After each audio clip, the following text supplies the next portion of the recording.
사실은 그전에는 처음 나왔을 때는 뭐 잘 됐으면 좋겠다 이런 반응이 나왔어요, 당에서. 근데 지금은 이제 실제로 막 당원이 뭐 2만 명씩 모였다. 그리고 뭐 할 것 같다 보니까 아무래도 여당 입장에서는 이제 표가 분산될 수 있다. 이제 그런 두려움이 있어서 예. 사실 아까 말씀처럼 뭐 노원에 공천 주려고 했으니까 나가서 창당해서 만들었다. 그 얘기가 누가 보더라도 예. 뭐 그 문제가 있습니까? 청년 보수라는 거에 깃발을 세운 걸로는 대한민국 정치사에 예. 뭔가 역할을 했기 때문에 그래서 이번에도 하루 만에 2만 명이라는 게 아직도 이준석에 대해서 기대를 하거나 이준석을 밀어주겠다고 하는 쪽들이 있다. 그러나 이게 한계 상황까지 뛰어넘는 폭발력을 갖느냐 이거는 이제 미지수죠. 당에서는 사실 이준석 대표를 노원을 계속 공천을 해주려고 하는 게 당의 입장이었거든요. 그러니까 당이 공천을 배제하지 않는다고 하니까 그냥 튀어나가 버리시더라고요. 한마디로 사실 노원이라는 곳 어려운 곳이죠. 근데 저는 사실 동작을도 어렵습니다. 그래서 또 나에게 주어진 역할이 동작을의 당협위원장이구나 해서 제가 열심히 지역을 갈고 닦는 것처럼 그렇게 해주셨으면 어땠을까. 그런. 이게 사실인지 아닌지가 아니라 이제 본인은 그렇게 생각한다는 거죠. 노원 공천 줄까 봐라는 건데. 근데 앞서서 이준석 전 대표가 탈당 기자회견 할 때는 노원을 굉장히 강조했거든요. 뭐 상계동? 그 목소리 좀 들어보겠습니다. 저는 상계동을 출마하겠다는 생각을 잠시도 버려본 적이 없습니다. 만약에 제가 어떤 상계동을 떠나야 하는 상황이 온다면은 저를 사랑하고 아껴주신 상계동 주민들과 당원들에게 지체 없이 제가 알려드릴 수 있도록 하겠습니다. 김현식 교수님, 나경원 전 의원의 저 진단 어떻게 들으셨어요? 뭐 이준석 신당은 이미 뭐 진행 중인 이제 기정사실이 됐고요. 그리고 이준석 대표가 사실 탈당을 예고하고 신당 이야기를 했을 때 대구에 가서 많은 공을 들였지 않습니까? 또 대구 이야기를 또 많이 한 적도 있어요. 예. 그래서 신당을 만들면 대구에서 가장 그 나쁜 사람과 후보와 싸우겠다 이런 이야기도 했었고, 그래서 대구에 공을 많이 들이는 신당을 앞두고 그런 모습이 있었기 때문에 일각에서는 노원이 어려운 지역이고, 그리고 만약에 노원에서 만약에 공간이가 구성이 돼서 노원 그 자리에 이준석 대표를 공천을 주면 그냥 탈당도 못하고 거기 있어야 되는 상황이니까 미리 선수를 치고 노원을 빠져나오는 게 아니냐. 나경원 전 의원의 시각이 그렇죠. 그거예요? 그렇게 이제 분석하는 게 있었습니다만, 이제는 뭐 탈당을 했고 신당 창당이 이제 속도를 내고 있는 이미 기정사실이 된 상황에서 노원을 버리려고 했던 것인지 아니면 노원에서 나오는 것인지 이건 제가 볼 때 중요한 사항은 이제 아니라고 봅니다.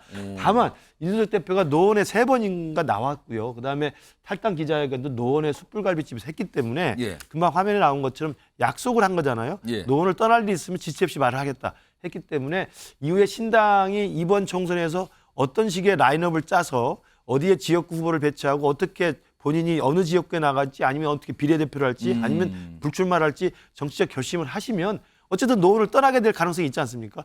그럴 때는 약속대로 노원에 가서 노원 당원들이나 노원 주민들에게 지체 없이 알려주시길 바랍니다. 구체적으로 제가 짧게 더 질문 드리면 그러면은 이준석 전 대표가 신당 간판을 내걸고 본인이 노원에 출마할 가능성도 있다고 보십니까? 그렇게 하는 것이 뭐 원칙상 정도를 걷는 것이라고 합니다만 그러나 이제 당선 가능성이 워낙 희박하다고 분석이 되기 때문에 아마 다른 명분과 다른 방법을 찾을 거라고 봅니다. 윤경호 소장님은 어떻게 보세요?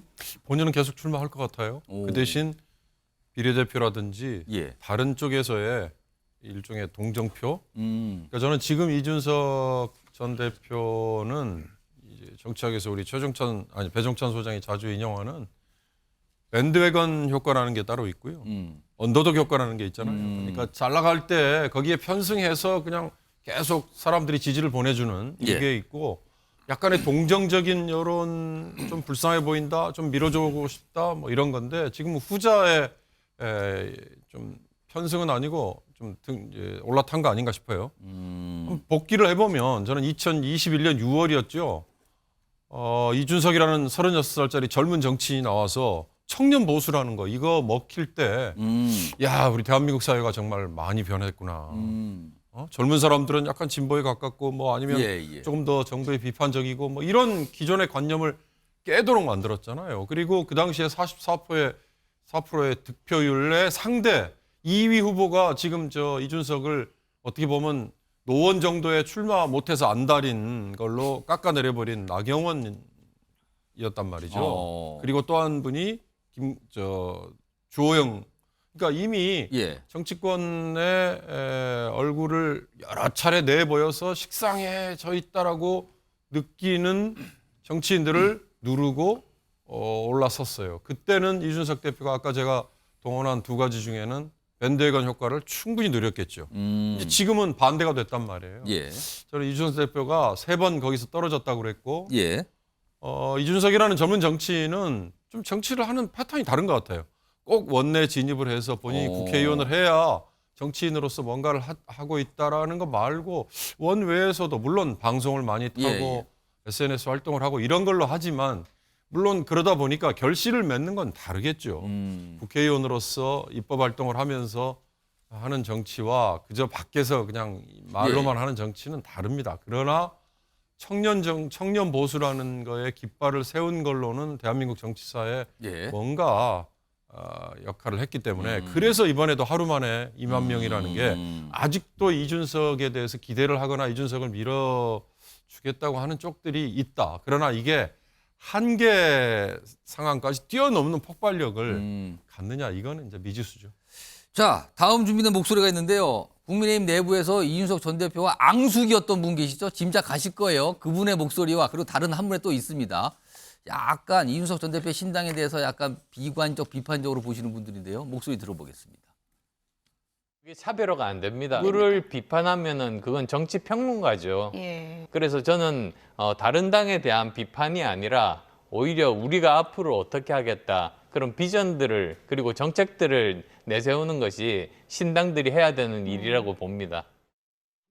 표현해서 머리가 좋은 재주가 좋은 이 젊은 사람이면은 분명한데 잘못되면 괴물이 돼 버리잖아요. 저는 괴물이 돼 가고 있다 이렇게 봐요. 저는. 유기찬 변호사. 안철수 의원과 김태흠 지사 특히 괴물이 되고 있다. 어떻게 보셨습니까? 글쎄요, 뭐 괴물이 좋은 의미도 있을 수 있죠. 무적의 의미도 있을 수 있는 거고. 근데 저는 개인적으로 안철수 의원의 말이 100% 다 틀린 건 아니죠. 왜냐하면 여태까지 여당의 대표도 잠시 했잖아요. 예. 그때 뭐 특별한 정책을 내건 건 없었어요. 그러니까 본인이 싸움에는 능하지만 그 싸움을 왜 하는지에 대해서 국민을 설득한 적은 없다. 그러니까 지지율이 항상 어느 정도에 갇혀 있다는 생각이 들고 또 하나는 이제 이준석 전 대표는 이낙연 전 대표와의 연대 가능성 때문에 상계동에 대해서 아직도 명확한 답을 하지 않는 것 같고요. 그런 식으로 보면 본인도 의석수에 관련돼서는 여러 가지 구도 싸움을 할 것 같다. 그런 생각을 합니다. 형대 변호사, 제가 뭐 시간 보니까 한 1분 정도 드릴게요. 이 안철수, 김태흠 두 분의 이야기 어떻게 들으셨습니까? 그만큼 이렇게 경계하고 있다는 뜻이죠. 지금 지지율도 경계하고 보면은 있다. 굉장히 뭐 숫자는 얘기하지 않겠지만 어느 정도 나오고 있거든요. 예. 그렇게 본다 그러면 사실은 그 전에는 처음 나왔을 때는 뭐 잘 됐으면 좋겠다 이런 반응이 나왔어요, 당에서. 근데 지금은 이제 실제로 막 당원이 뭐 2만 명씩 모였다 그리고 뭐 할 것 같다 보니까 아무래도 여당 입장에서는 이제 표가 분산될 수 있다 이제 그런 두려움이 있어서 사실 아까 말씀처럼 뭐 노원에 공천 주려고 했으니까 나가서 창당해서 만들었다 그 얘기가 누가 보더라도 뭐 그 문제겠습니까? 본인이 어쨌든 당대표 하다가 쫓겨났고 아무리 얘기해도 안 바뀔 것 같으니까 내가 직접 해보겠다 이럴 것 같습니까? 그러니까 노원에 공천 주려고 하니까 그거 안 하려고 나가서 창당했다. 이 얘기를 제가 보기에는 왜냐하면 그 전에 다 했었거든요. 노원에 공천 줄 수 있다라는 얘기는 이제 여당에서 했었기 때문에 저걸 마치 피하려고 뭐 당을 만들었다는 식으로 얘기하는 건 좀 오바다라고 봅니다.